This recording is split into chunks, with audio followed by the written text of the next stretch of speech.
Today, we will discuss the future of Poland as suggested by the delegates sitting around this table. We shall start with Sławomir Sierkowski's proposal. 1. Polish citizenship to all immigrants. 2.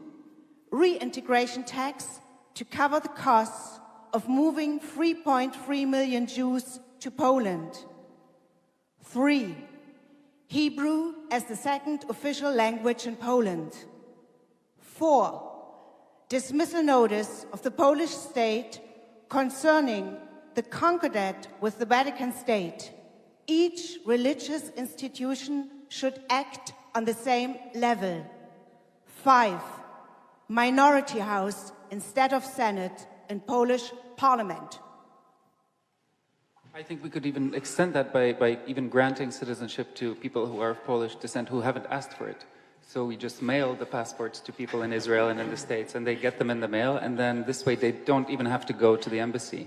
And I think this would really serve the agenda of this movement, because I think if they receive this passport, they would say, well, I might as well go and see what they want. Yeah, I just wanted to know who has to pay the tax. Is it the Polish people, which would be okay for me, or is it to be shared all over the world, or who is doing this?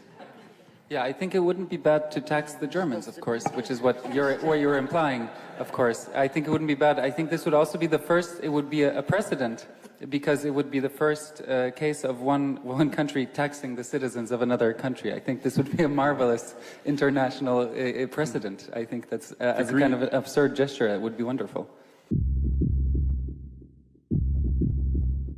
I wonder why Hebrew should be the second language, since I think most of, or maybe half, I don't know how many of the Jews with Polish ancestry who are not in Poland speak Hebrew. I'd say there are many more who speak other languages, for example, Spanish, Portuguese. I think that the idea is to revive the Jewry that used to live in Poland back then, and the language was mostly Yiddish and Polish in a way, but in any way not Hebrew.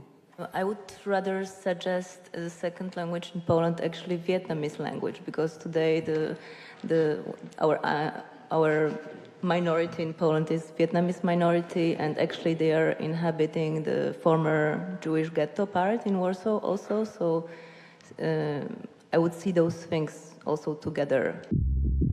According to the official church statistics, we have 96% of Catholics in Poland, I think, if I'm not wrong, which is a powerful weapon in the hands of the Catholic Church, who says we can't have legal abortion in Poland, for example, because we have 96% of people who, by definition, are against abortion. The regulation that is imposed by the Catholic Church is that you have to go to the church in which you were baptized, together with 2 adult witnesses, and you have to go there twice, because for the first time that you go, the local priest is obliged to preach to you for approximately 1 hour, trying to convince you not to step out of the church. And only after you reconfirm, yes, I do want to please be excommunicated, can you actually finish this process and stop being a member of the Catholic Church. I think this is against human rights, and I think that we as a movement should campaign to allow our members religious freedom, actually, in the sense of an easy way out of the institution with which maybe they do not necessarily identify themselves with. We have to forbid the so early baptizing. You can be baptized when you are old, with a mature. It's cruel and crazy to baptize someone who is unconscious. I'm for a multicultural country and multi-religion and coexisting all religion together. But for Polish Catholic Church, I would like to give some condition to this church and said that you can exist in our country together with other religions, but in one condition. You should decide for ordination of women for priests. It's first condition. And second, accept the homosexual marriages. And then after this condition, Polish church can exist. And that's my... Yeah, I think on a very similar issue, I think I, of course, agree with Kinga's statements about limiting and changing the practices of the Catholic Church. The problem is that one of our postulates is that all religions should be equal. We voted on this today. All religions should be treated the same. This would mean that we wouldn't allow circumcision. Dismissal notice of the Polish state concerning the concordat with the Vatican state. Each religious institution should act on the same level.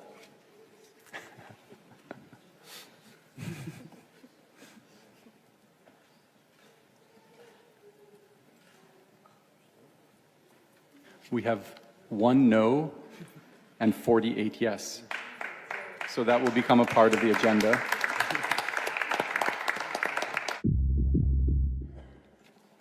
So my proposal is mainly about the problem of inviting also to Poland not only 3 million and a half of Jewish men, but also maybe some Jewish women, because all the time when we say Jews, we mean general the men. But if you want to invite someone to Poland, you must really also ask the gender question.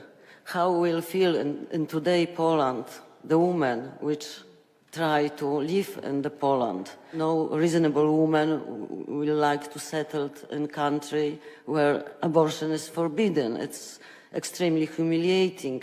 But to change all of this, we must change something very basic, I say. We have to change the mentality of Polish men. We should limiting men's involving in all kinds of governments. I think it's a kind of parity quotes, and I think maximum 30% for men. It's more than enough. And in this way, Polish men find how it looks like living in the place where you don't have power, and it's very useful for them. Is discrimination a good response to discrimination? Is it the only way to achieve the equality? To discriminate those who are discriminating someone before? Is there any other option?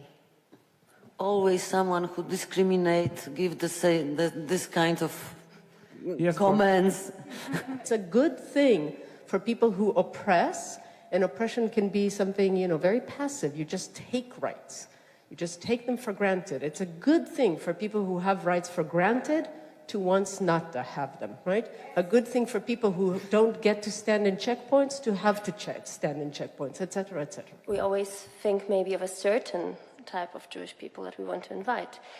And this is just an open question, like, what is our desire, like, whom do we want to have back? Because, Mea Shearim's ways of putting things in life and the violent traditions there, it's actually so much connected to what we have already in Poland. And I'm just posing this question, do we want to invite everybody? As the American Republicans have found out, the minute they stopped being racist and anti-immigrants, they realized that a lot of immigrants and people from minorities are actually on their side in being homophobes, misogynist, and so on and so forth. So in fact, immigrants, especially from poor countries, tend to be an ally in the repressive mechanisms of the patriarchy. So this is again the question of whom do we want? Because it seems like in the imagery that Yael Bartanę used in the first film, where Sławek Sierakowski gives his speech in Warsaw at the stadium, the imagery she uses suggests that the Jews that we want back are the liberal urban Jews. We want Franz Kafka, Bruno Schulz. We want Emma Goldman to come to Poland. That's whom Sławek was inviting and hoping that they would all be like this. When I think we've come up, I think the question of patriarchy is a very, very important question, and one that really forces us to define the scope or the ideas or the goals of this movement. Because why create a movement that will again create another repressive society? Yes, we want to invite also Jewish people who are not so liberal, and we want to be for them liberal, but we want to avoid the situation when any kind of religion movement or will dominate the political situation or cultural situation, and also we don't want patriarchat in our country, and that's all. In Iceland, after the speculation and the financial crash, actually what was observed in this progressive society is that the banking was too much testosterone driven, and they are considering now the anti-testosterone implementations or rules for banking sector not to be dominated by men. My idea, it's not totally changing the world and Poland forever, but it's a temporary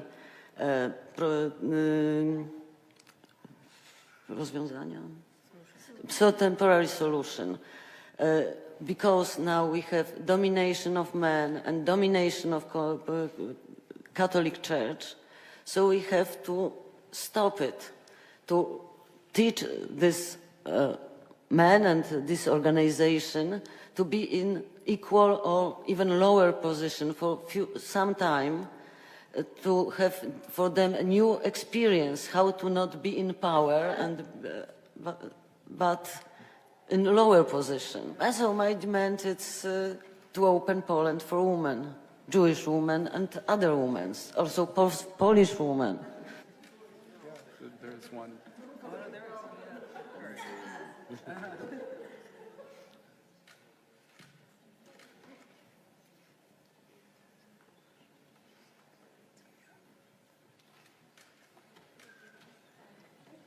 Who voted no? Who voted no? Stand up! No.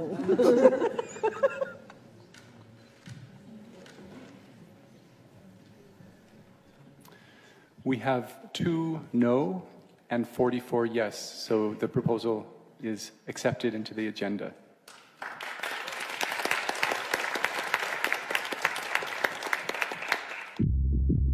I would like to speak about certain tourism which is going on between Poland and Israel since last 20 years, quite intensively, and I mean Israeli youth delegations to Poland and also Polish religious pilgrimage to Holy Land, to Israel.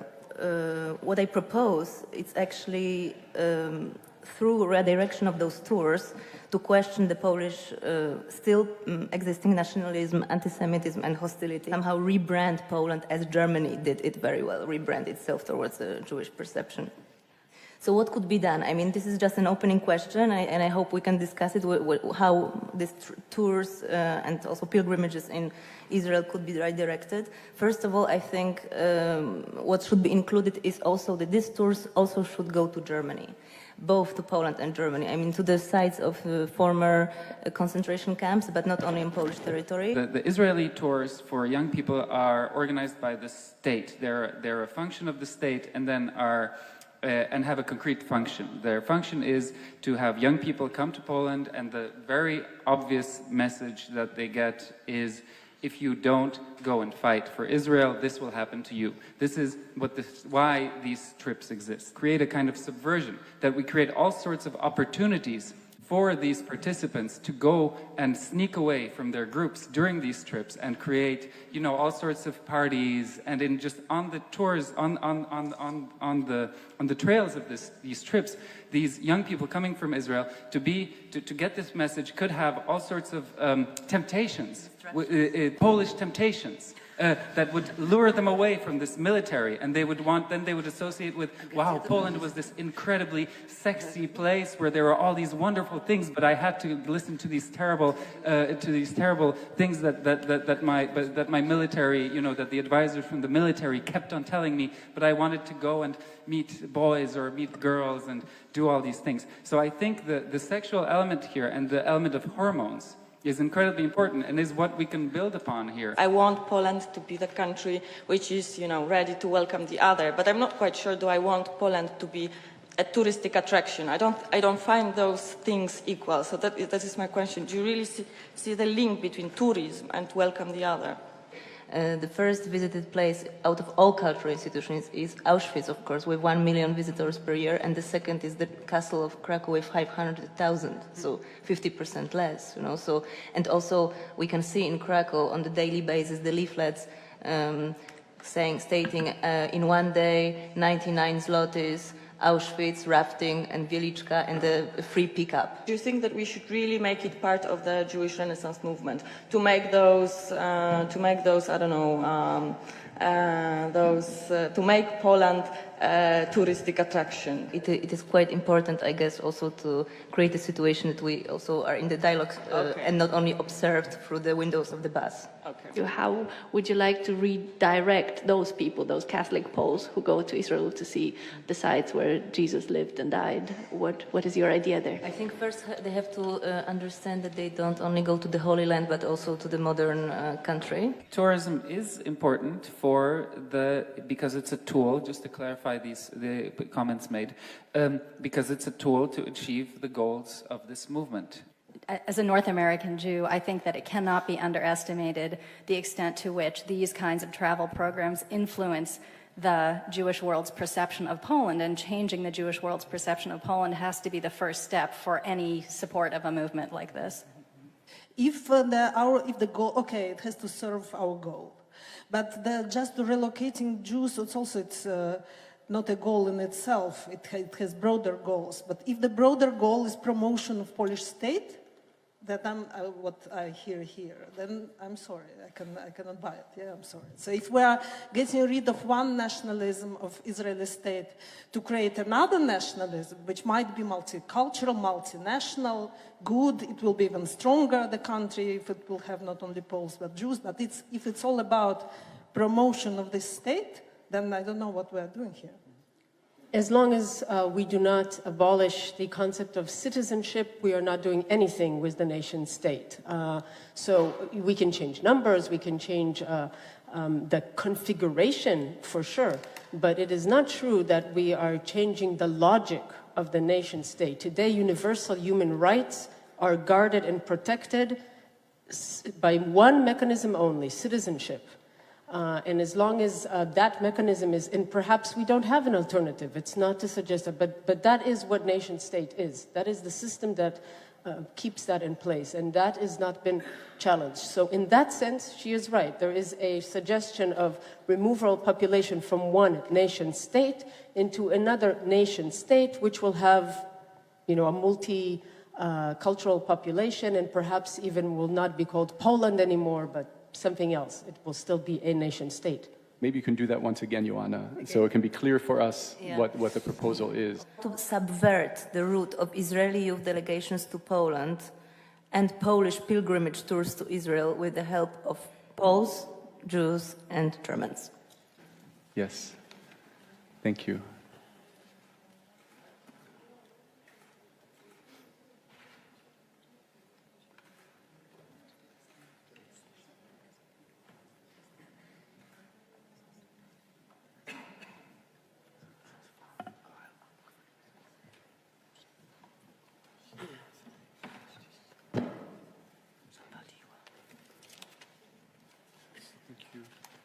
We have 7 no and 43 yes. So Jana Warsza's proposal will become a part of the agenda of the Jewish Renaissance movement in Poland. The state of Poland should devote 15% of its annual budget to culture and the arts. 15% of its annual budget to culture and the arts. This is the central state budget. Let me explain how this should work. The current situation, for those of you who aren't from Poland, is that the state of Poland dedicates less than 1% of its annual budget to culture and the arts, which is, I think, the lowest in the European Union and one of the lowest around the world. It would create a creativity vacuum, meaning that we have more demand for creative people than we have in Poland. This would provoke all the Israelis from Tel Aviv, to go back to our original point, would move to Sopot, which is also by the sea in Poland. And so this is how we would convince them. We'd say, we have a lot of money for the arts, you can come, you can live by the sea in Sopot. So it would really develop Sopot. But also, I mean, they could move to other places as well. You know, everybody could move where they wanted to, of course. The creativity vacuum would draw creative people from everywhere, from around the world. So it's also a form, you could say, of creative warfare, because we would create a brain drain from all the other countries. So this is good for the economy, of course. These creative people, and this is, you know, the key. The creative people, the total culture plan would create an ideas bank. So we would have more ideas than any society has ever had. We would have so many ideas, we would be able to solve all problems. Yes? Because just imagine, we're talking about millions and millions of whatever currency you can imagine.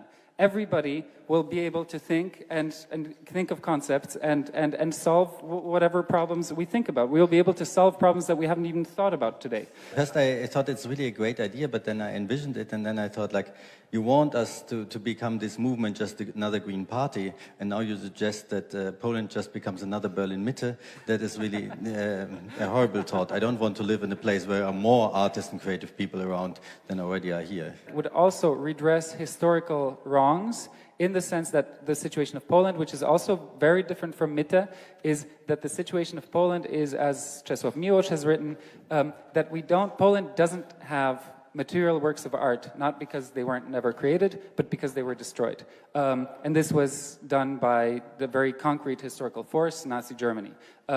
This is the loss of culture is unimaginable. Not all the countries which are represented by us today here need that. Poland needs that. Maybe Sweden and Germany doesn't need that because they already have it. But somehow we have to take into consideration that, for example, for some countries, this is a reality, or this would be a radical change. That would be a visionary thing. So I would suggest that first, let's have the Mitte also in Poland, and then, you know, let's deal with it. For example, I come from Greece. If that would happen in Greece right now, I don't know. I mean, you can imagine, that would be a revolution. I thought it was a kind of subversive affirmation of the creativity rhetorics that we usually hear from neoliberal politicians. But the more I listen to you, the more it seems like you're really just affirming and not being subversive at all. I heard you say several very symptomatic things. One of them was, for an example, it's not about art, it's about creativity. That's the first one. The second one is, we were spending a lot of time explaining to politicians about how good art would be for the economy, and so on. The problem is, just to say it very, very simply, you can't increase arts funding without radically looking at all the other funding that's going on. You can't go in this direction and think that arts funding will solve something from the top down, that culture will do something. I really want to say that I really strongly disagree with you in the way you framed your argument, the way you've laid it out. So I'm going to vote against you, and I would ask everyone else to vote against you too. The thing is not for us to get more funding, but to bring more meaning to the things we do. What I emphasize, of course, this huge amount of money would go to all sorts of artistic projects. But what I'm emphasizing, and I think I've made this point very clear, I'm emphasizing vast amounts of culturally underprivileged people all around Poland who have no access to culture. This is what I'm emphasizing. So I'm really not saying that organizations such as the Berlin Biennale should get more money. I'm really saying that somebody who lives in a very underprivileged area of Poland should have the access to learning to play an instrument, which then does increase also their chances in the world. It does, and I don't think that's such a bad thing, that it increases their chances of in the world. I want to just say there was a very important precedent to this, which is the WPA's art program in the 1930s as part of the New Deal. in which tons and tons of money during the Great Depression in America went to the creation of artworks. And this program supported such artists as Tennessee Williams and Jackson Pollock, and I could list 100 more, and did create actually great works of art. So that was a response to a point made before, and enabled, in fact, American culture as we know it, which became so dominant in the 50s, 60s, 70s, to exist. Something is a bit of a concern for me here in the sense of what is it that we are believing in, right? What is this building narrative that is going to, liberate us? Because still, again, what I hear behind is, forces of the unadvantaged, the barbaric, etc., that will be uplifted. And so I'm not suggesting that you are saying that, but I need a clarification. Otherwise, I cannot vote for that. Great, thank you. So now is the opportunity for you, Michał, to summarize in your... The state of Poland should devote 15% of its annual budget to culture and the arts. Okay, and we will, concurrent with our new voting methods, we will vote now on Michał's proposal.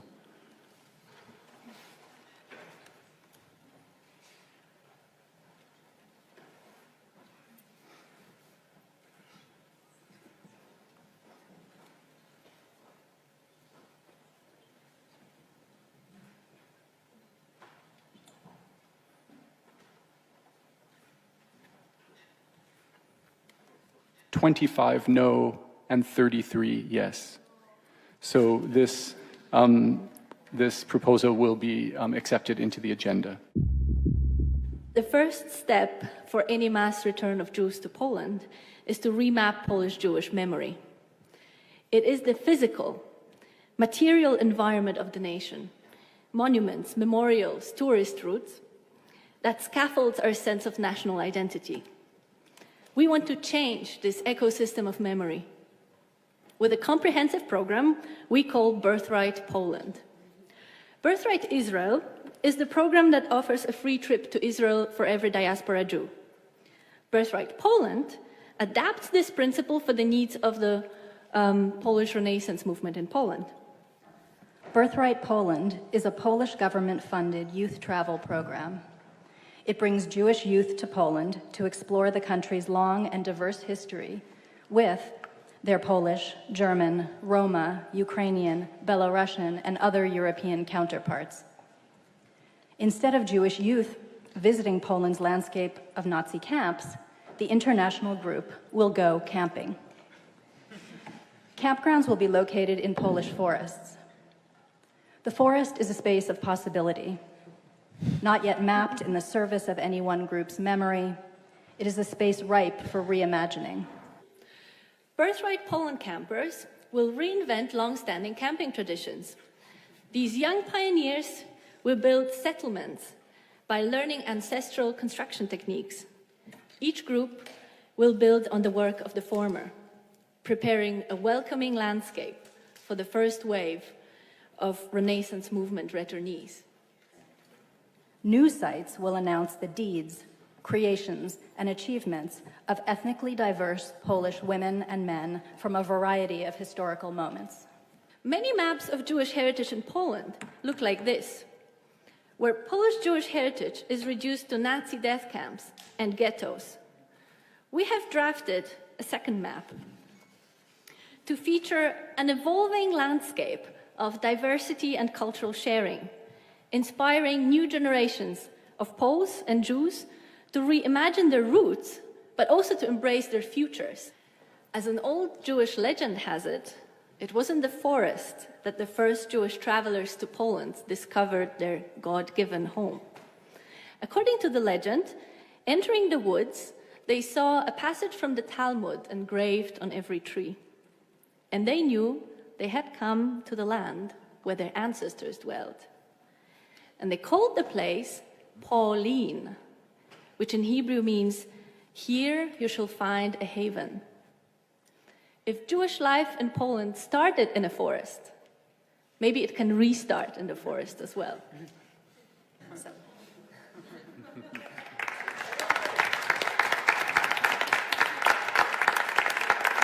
Israeli people who they just love the idea of forests and exchanging deserts for forests. So it'll be very tempting for them. You have big pictures of like very old trees. They'll be attracted immediately. Yeah.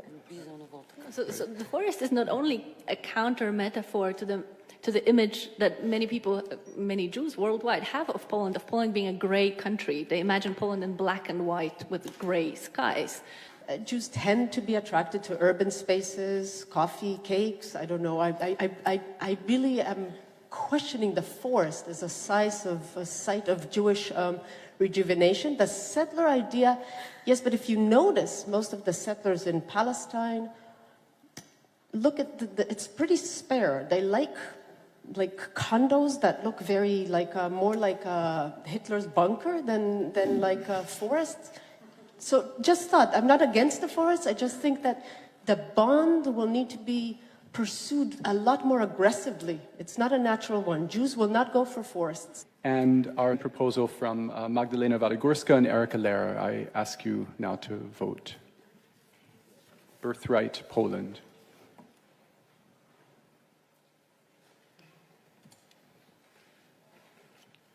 $10 no and 40 yes. So Birthright Poland will become part of the agenda.